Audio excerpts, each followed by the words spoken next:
where Villa will be taking on Cardiff City. That's quite a huge game for Aston Villa. In midweek, they lost to Crystal Palace by 4-1 at the Selhurst Park. That was quite a disappointing result for Unai Emery and his Chargers. So after the game, Unai Emery just didn't know, how they ended up getting defeated by such a thumping margin. It was quite something he didn't have answers to. But that's how good Crystal Palace were on the night. But Villa against Cardiff, trust me, I think Villa has got what it takes to get the win over Cardiff City.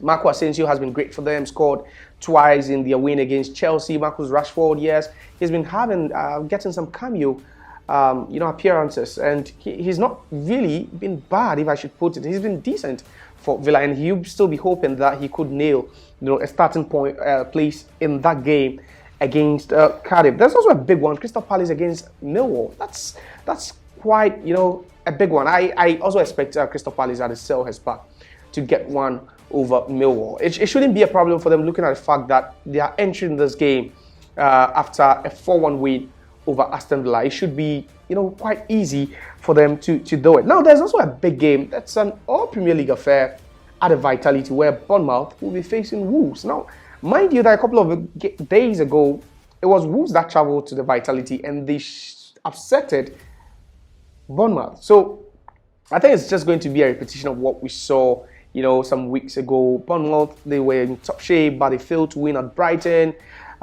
during midweek in the Premier League. It's been a good season for them. Andoni Raiola, the likes of Justin Kluivert, Antoine Semenyo and Kodango Ouattara, these are very good players.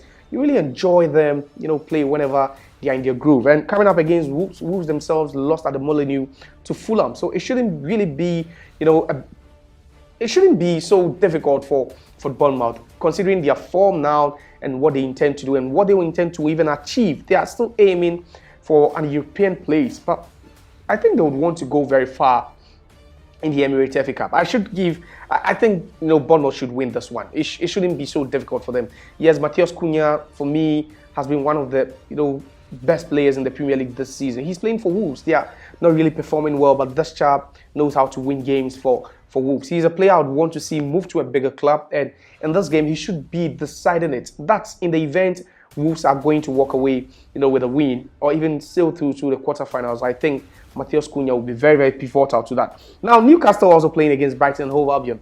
Our Premier League affair, another big game at the St James's, and I think Newcastle should be able to sail through. Looking at Brighton's form, and Brighton not playing so well, especially when they travel away from home. At some point, they were losing games, but then it looks like Newcastle are strong. Yes, they lost in midweek to Liverpool by 2-0, but there was no Isak in that game because he picked up a knock, so he wasn't available. But I'm sure news reaching as that Isak could be fit. He could be past fit for that game against Brighton, so they should win it. Manchester City are playing Plymouth. But Plymouth are the team that actually knocked Liverpool out of the competition. So I'm sure Manchester City wouldn't want to underestimate this team. They'll do that at their own peril, but they should be winning this one. City are good. They've been great. They want to score goals. They love scoring lots of goals. And I believe Haaland would love to flex his muscles, especially against a championship side that is currently struggling, in the league. So I would go for a City huge win. A 4-5-0 win for Manchester City will be okay. Now the last one actually should be that game at Old Trafford. Manchester United against Fulham. Now you talk about one of the teams that has really, really improved this season. It should be Marco Silva's Fulham. They've been great. They've played some exciting football. They score goals. They got a 2-1 win over Wolverhampton Wanderers at the Molineux not long ago. So Manchester United should be wary of the threat Fulham possesses. Fulham are free scoring side, Rodrigo Muniz, and then also Jimenez would always lead the lines for them. They've got Anthony Robinson, one of the highest assisters in the Premier League. But this is the FA Cup. Manchester United would at least want to salvage something this season. Their season has taken a nosedive. It doesn't really look, so okay. The season looks a bit bleak for Manchester United, but they'll be hoping to at least sail through to the last 8 of the FA Cup. I don't know, it's a dicey one. I don't know what you have to say about that.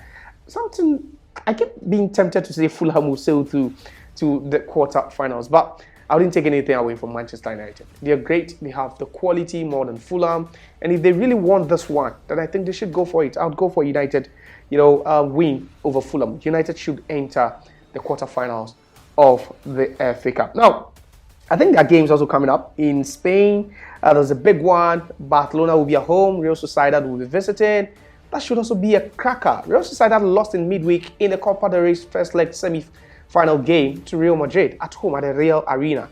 And I'm just imagining how crazy it will be upsetting Barcelona. But mind you that Barcelona were also at home and they drew 4-4 with Atletico Madrid. So it tells you that, yes, despite the fact that Barcelona are scoring lots of goals, they have one of the worst defenses, in Europe. They're shipping, they're leaking lots and lots of goals. And I think perhaps Real Sociedad will be targeting that. They will be looking at Barcelona saying, yeah, we know you can score a lot of goals, but we, on the other hand, could also punish you if you fail to defend very well. I know the likes of Takefusa Kubo, Mikel Oyarzabal, Zubimendi will be on alert to try and punish Barcelona. I would still go for Barcelona win, but Barcelona should concede 2 or more goals, then I think they might not end up winning that particular game. Not just that, the top 3 teams in the La Liga have been separated by just a point. And Atletico Madrid, they are third on the league log, and they are facing a very, very, very stubborn side this weekend.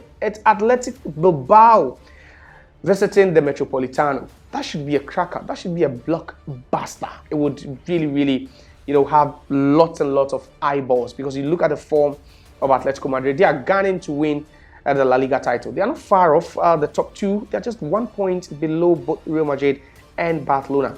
And on the other hand, you are looking at Athletic Club. They themselves, they've had, an extraordinary season. It's been great for them. They also gunning, to qualify for the UEFA Champions League next season. The likes of Inaki Williams, Nico Williams, Johansson Sets. These are quality players who keep on getting the goals for Bilbao. And Bilbao would want to just try and drift further away, from the 5th place team, that's Villarreal, because they're also winning games, and it's just 4 points separating these 2 sides. Atletico Madrid coming into the game after that exciting and exhilarating 4-4 draw in the first leg of the semi-final Copa del Rey game at Barcelona. But then for Bilbao, they also got themselves a huge win over that's Real Valladolid last weekend. So it was quite good for them. Nico scoring twice, Inaki scoring once, assisting one. It's been great for them this season. They would want to continue. I see an upset here. I see Atletico Madrid dropping more points in this particular game. I'm not being biased. I'm also not being emotional, but it's just what I see, and I feel Atletico Madrid should drop points in this game. Now, there's also another big one. It has to do with Real Madrid. It's a big one. Real Madrid, playing away to Betis. Now, for Betis, they're also on a roll. They're playing so well. You remember Anthony made a switch from Manchester United to this team, and already he's been a fantastic signing for Betis. He's playing so well until he got that red card in their game against Getafe. But Real Betis had to appeal, and they ended up winning the appeal. So it means Anthony, one of the most feared attackers in world football in the last 5 games, if I should put it. I'm not being sarcastic, but he's been feared now. He's playing some exciting football. He could be the one who puts Madrid to the sword. Maybe a hat trick from Anthony. Yeah, sometimes you need to dream and dream wild. But Real Madrid, on the other hand, they know they're facing stiff competition. Barcelona could extend their lead at the top of the table. So they know they have to win. It's a big game coming up. And I tip Real Madrid to win this one. Yes, Betis have been great. They've been good with Pellegrini in the dugout. They've been so awesome to watch. But the top 3 in the Spanish La Liga are still, I believe, 1 or 2 of them should drop points this season. It's clearly going to be an exciting weekend in the La Liga. Finally, let's go to Italy. Let's see what's happening. It's also getting interesting over there. 3 points separating the top 3 on the league log. But now the problem has to do with the top 2 facing each other this weekend. And that's how big it gets in the Scudetto title race. Now, Napoli will be at the Diego Armando Maradona Stadium, and they'll be hosting Inter. So the top 2 facing each other. And guess what? Just 1 point separating the 2 sides. Inter on 57 points after 26 games. Napoli on 56 points after 26 games. What a crazy matchup that's going to be. I don't know where to place my money. I'm a bit confused. Perhaps you could help me with your predictions in the comment section. Big games coming up across Europe. In England, it's FA Cup weekend, but then in Spain, all top three teams, facing some stiff competition. And then also in Italy, the top two going neck to neck. I think in Italy, it could be advantage to Atalanta because they face Venezia and they should walk away with all 3 points. But then a draw will be the most favorable result in that game between Napoli and then also Inter.